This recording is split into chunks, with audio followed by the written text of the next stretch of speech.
Hi, this is Randy Finney with Right Side of the Chart, and today is Wednesday, July 25th, 2018. I'm going to do a market wrap. This one's coming out a little late because I wanted the to see the futures resume trading. I was watching QQQ trade way down in after hours due to Facebook's earnings miss. And we'll get to that in a second. So we have resumed trading. The NQ opened again here at 6 o'clock. Yeah, you can see it's gapped down. Hard to make out on this chart. Let me circle it for you. This actually, I can't zoom easily here. I could do that. I'll do that in a second. But there's our candle right there. We shut down, the future shut down for an hour every day, and here it is. So again, as I've been saying for what seems like forever now, we've inched higher here in QQQ and SPY, it's done is extend these negative divergences, and now the divergences are starting to play out. Still plenty of work to be done. I mean, this dip can and probably will. I think some buyers will step in here because Facebook just hit long-term support. I'll get to that in a second. Um, so uh, that's what we're looking at now. Although let's see what happens. Don't get too excited what happens in the overnight session. It's a huge move down in Facebook right now, and it took the Qs down quite a bit in some other stocks, Amazon that with it. But we'll see what happens. And when the institutions, when the big boys come into the market tomorrow, the after-hour session is largely retail traders, not a lot of big money trading in there. The liquidity comes into the market tomorrow at 9:30 when things open. So let's see how Facebook closes the day tomorrow. But as of now, these divergences are so far playing out with this impulsive move down. If that carries over into tomorrow's trading, then we should have maybe some decent sell signals on QQQ. And look, I was saying, I believe I said this yesterday, these divergences are really starting to get stretched. If they're going to play out, they need to play out soon, in my opinion. Um, just based on the scope of the divergences. Sure, the divergence lines can be extended a little bit, but let's see where this goes. And again, I think Facebook could be the catalyst. But with that being said, we still have Intel and Amazon coming up, I believe, tomorrow. So after the close. So once those two kick off, I think we'll have a good direction on where this market's going. So let's look at ES real quick.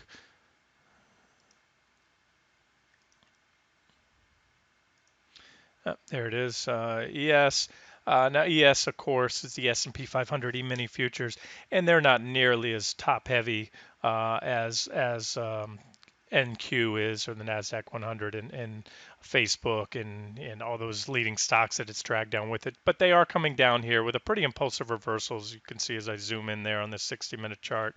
So that's ES. And again, like I said, nothing has changed from a technical perspective. I just made those trend lines disappear, but we still have the divergences intact, as I just showed you a second ago. Let's move on to a couple other charts. Here's QQQ. This chart is not reflective of after-hours trading, but the Qs were down here. So if we open up tomorrow where we were now, let's jump over and just take a look at that and see what's happening after-hours trading.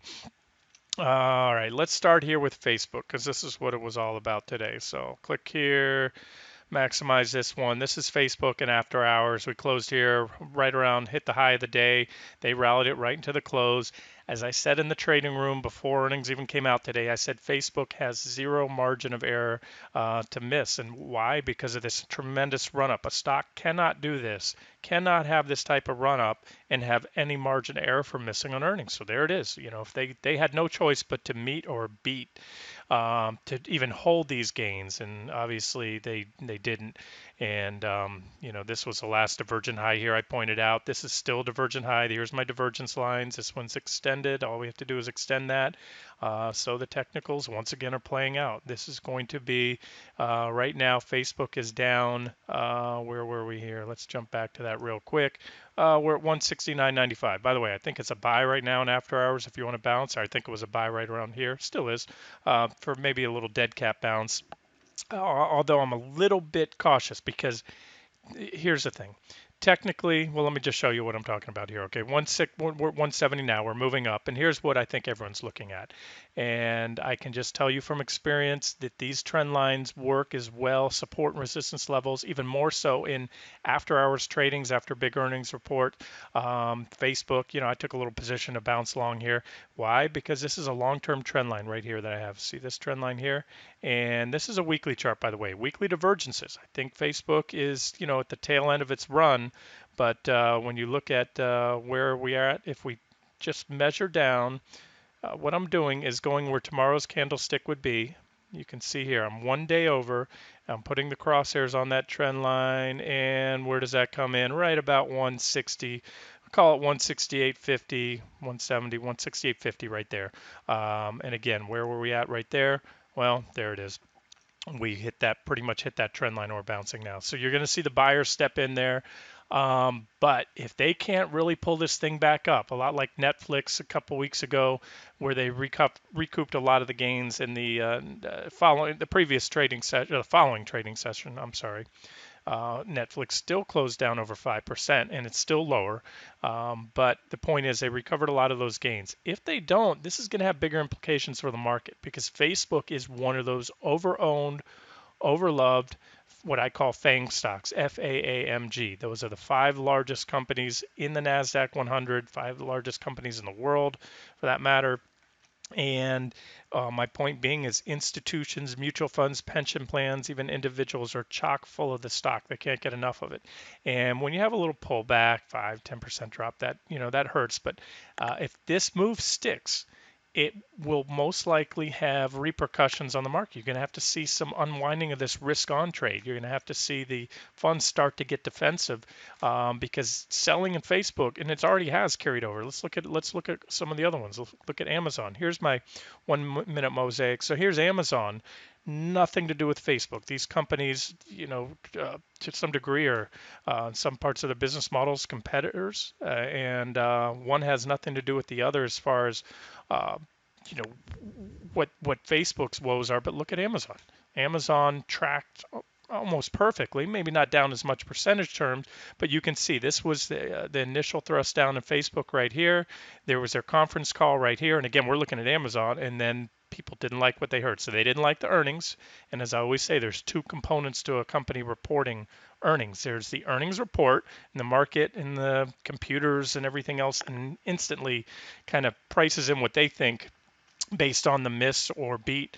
They look at the numbers real quick. Then you get on their conference call, and that's when the company comes out and gives forward guidance and tells you what's going on. And then boom, obviously the market didn't like that. Now again, that was Amazon. When we look at Facebook, you can see here where we were just there a second ago. Maximize sell.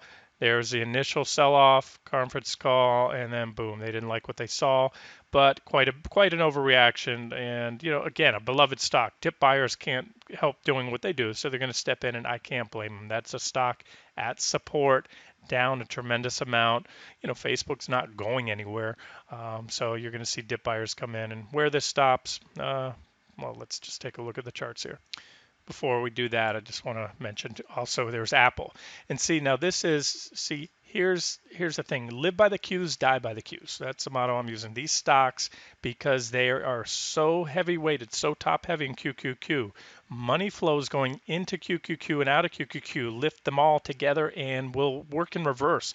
Once this trade busts and the beloved FANG stocks, for whatever reason, people think they're overvalued, people think something's changed, or just the herd mentality changes, and money starts flowing out of the queues, it's going to have the same effect in reverse, persistent selling pressure. Right now, they're buying the dip. Again, a little bit of an overreaction, and maybe this is a good opportunity. Maybe there'll be some separation here where people say, hey, well, Facebook's woes are not Apple's woes, so I'm going to step in. And you can see the bounce in Apple's a little more vigorous so far than that in Facebook. But just, again, let's see what happens, because if they can't really recoup a lot of the gains, and Facebook's broken. We've already seen Netflix break.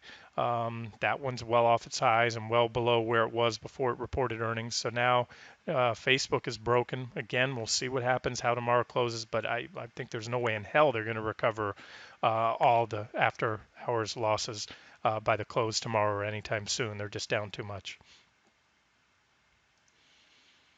And of course, this is what the Qs look like. And again, this is the impact on Facebook. There's Facebook's initial drop, what it did to QQQ, and of course, brings Qs down. It brings Apple and some of the Amazon, all those down with it. Little recovery rally, conference call. Call started not going so well, and boom. And now you can see a little bit. The dip buyers are stepping in, as they will. But let's look at some levels to watch, and we'll wrap this up. Hey, this is QQQ 60-minute chart, the same chart I've been focusing on mostly in recent days and weeks here. Here's the divergent high. Keep in mind this is as of today's close. It is not reflective of after hours trading. So far we're down. Right now, Qs were about 180 and change. So there is a support level there. I'll add a line. And why am I putting that line there? Well, we have a bunch of reaction highs around this level and this reaction low there. So call it around 180-ish. We have support, and that's where we're at right now. So let's see if that holds. If that doesn't hold, here's our next support, and then so on and so forth. As I said, just based on the look of these divergences, the PPO, the RSI, where they're at. Now we have clean separation with this divergence, that divergent high. I favor this going on to play out from here. I'm going to say that I think it's safe to say today's highs will be the highs before this correction, before we go on to hit at least my first target zone. And this is still my preferred target right now, T2, about 173.55. So that's what to look for in the coming days to weeks. Most likely Intel and Amazon will either prove me wrong or right. I'm of all the stocks out there, I'll tell you the one I was most bearish on. Although I did state today there was zero margin error for Facebook, I couldn't make a screaming case short it, other than it's just been going up like crazy. Amazon is the one that looks to me we could get a big surprise here. I often say that holding a stock in earnings is a complete crapshoot. You might as well flip a coin. It's either going to gap up or down, depending on how earnings go and what their guidance is. But with that being said, if a chart is clearly bullish or clearly bearish, then the odds become better than coin toss odds, in my opinion. It's far from 100%, but better than coin toss odds. And here, what I see is a rising wedge, a clean, well-defined uptrend line, and a wedge that looks prime, ready to pop any day now. It's right at the sweet spot of the wedge. There it is. PPOs turned down, confirming that divergence. I will say this, that sometimes earnings can and do foil the best technical patterns, bullish or bearish, but of all the ones, I think this one could surprise us to the downside. And if so, that would bring us down quickly here to these targets. And last time we had a divergent high was a small one back here, a 16% drop. And the time before that was a divergent high here, we had a 14% drop. So to think that Amazon can't or won't have a 14, or my targets right now from where it's at, the 13.5 to about a 17% drop minimum. That's what I'm expecting from Amazon, so we'll see. And Intel, that one's already broken down. That one broke down from a wedge a while back, pointed out at the time. And this looks like just the initial kickback rally. Trend indicator still bearish. Look at the PPO rolling, coming and back testing the zero line. Does a good job of defining the trends when the 90 MA is above or below that. So there's another one that could reports tomorrow and could certainly have an impact on the Nasdaq 100. And here's Facebook on a 60-minute chart. You can see, simple pattern here. Look at these divergences in the back. We had negative divergence here on the PPO, not on the RSI, and that led for a correction. I always say this, stocks can correct in one of two ways: time or a combination thereof, time and or price. So in this case, you had a mild correction in price, but more so a correction in time once we broke down below this bearish rising wedge with negative divergence. We went on, diverged, put another divergent high right here. You can see the divergences, and there was a mild correction in price, more so in time. Set up with a little bullish falling wedge. I could draw the divergence lines for you, or you could just kind of make them out there. There's your positive divergence. That led the next rally up. And then, once again, wash, rinse, repeat.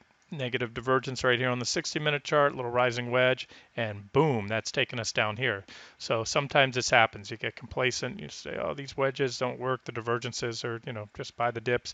This is where the dip buyers got hurt this time. We'll see. This again, I pointed out that 170-ish level is long-term support.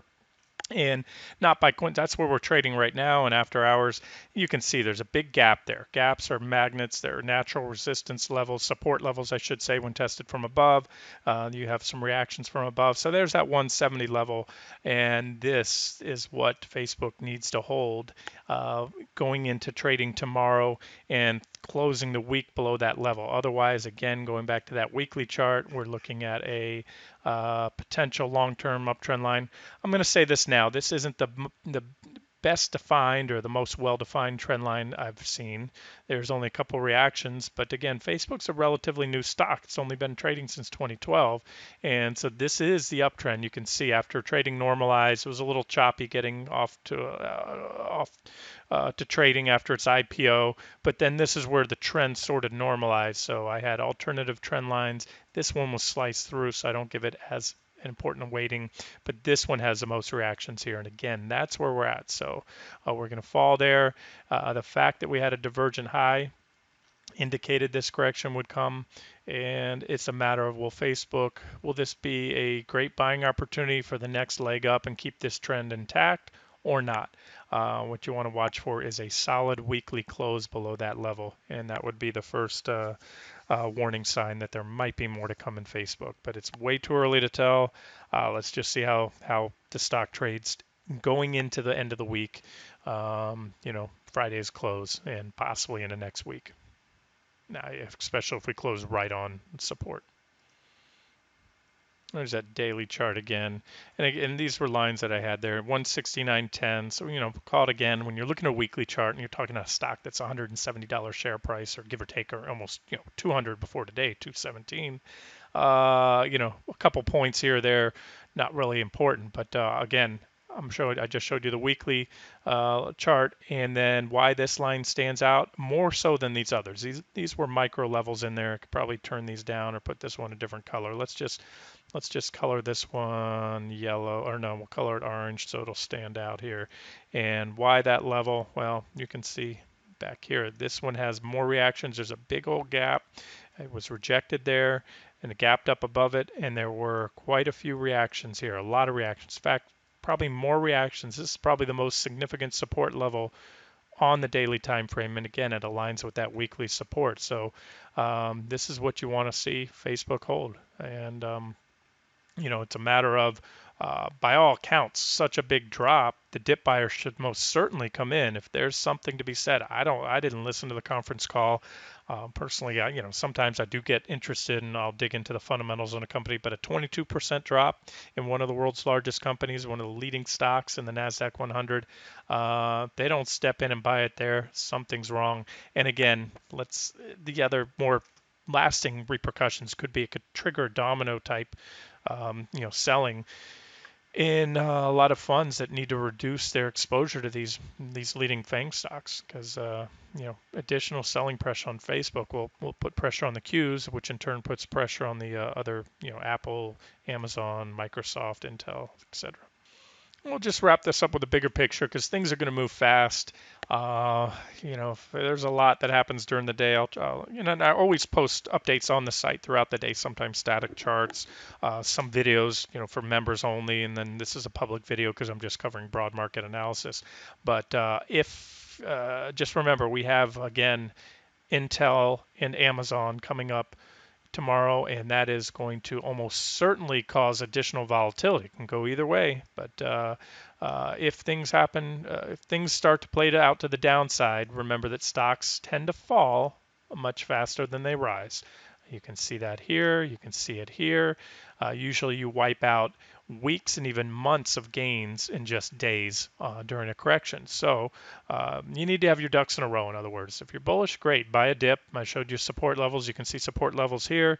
If you're bearish and you wait, you got to move quick is what I'm trying to say. So what we're looking for, the first sell signal will come on the daily time frame, that is, on a break of this trend line right here. And this white line I have here is just the wedge pattern. If you take the widest part of the wedge, add it to where the wedge breaks down, which if Amazon and Intel play out the way I think they do, and there's some carry forward selling on after Facebook today, then this trend line will break, and this is where we'll break down soon, and it lines up perfectly with my target, my longer term swing target. Remember, when I was looking at the 60-minute chart, those are near-term targets. And if all we're going to have now is a pullback, that's all we get. Dip buyers can use those levels to buy the dips on. Short sellers that are active can cover maybe reverse at those targets. But I certainly see the potential because of this divergent high on the daily chart here. I see the potential for this wedge to play out and then a much bigger move down. And then we're talking, if that happens from where we closed today, I'll just grab the crosshairs there. We're talking about a 16% drop in QQQ. And so that's sell signal number one, a break of that trend line. Then we have this primary uptrend line, even more significant. And that goes back all the way here to the mid 2015 little flash crash.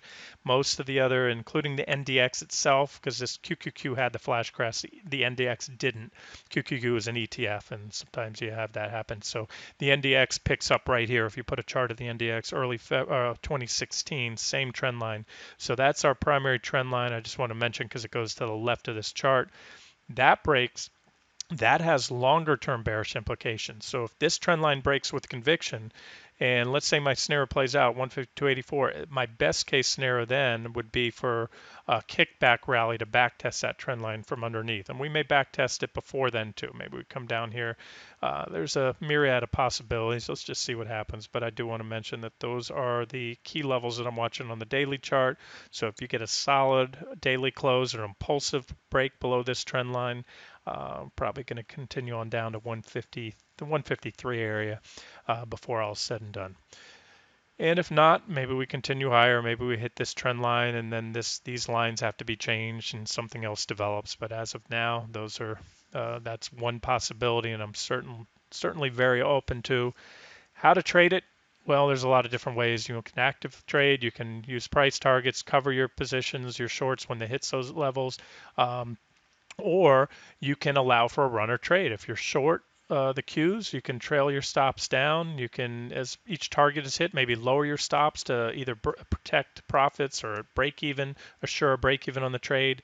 But you can, by doing that, you allow yourself for a runner trade, because if things really start to get going to the downside, then once you have a good short entry, set your stops there to protect profits, maybe trail them down a little along the way, and then you can allow for that, what did I say, about 17% or so drop, potentially 16, 17%. And then if we get there, we'll again just have to see how the charts look at the time. I have no way of knowing what the 60-minute charts and daily charts, but I put the odds pretty good we have a reaction somewhere around that. In fact, what I think would probably happen, since we've already tested that level a couple times, the market doesn't make it too easy. A lot of eyes would be on that level if and when we get there. So you're going to do one of two things. You're either going to reverse just shy or punch through it, and I favor that. I think you'd have a little meltdown, a lot of selling going into it, undercut it, everybody would freak out because those lows are cut, and then probably get a reversal for a little tradable pop back above there before that level goes again. But again, we'll see. I have to look at the intraday charts and the daily charts if and when we get there. As of now, the trend is still up, and we'll have a better idea probably, like I said, on Friday as to where this market's headed if these divergences are going to play out once those big stocks like Amazon and Intel get their earnings reports out of the way. All right, we'll wrap it up here. This has been Randy Finney with Right Side of the Chart. Hope you enjoyed it.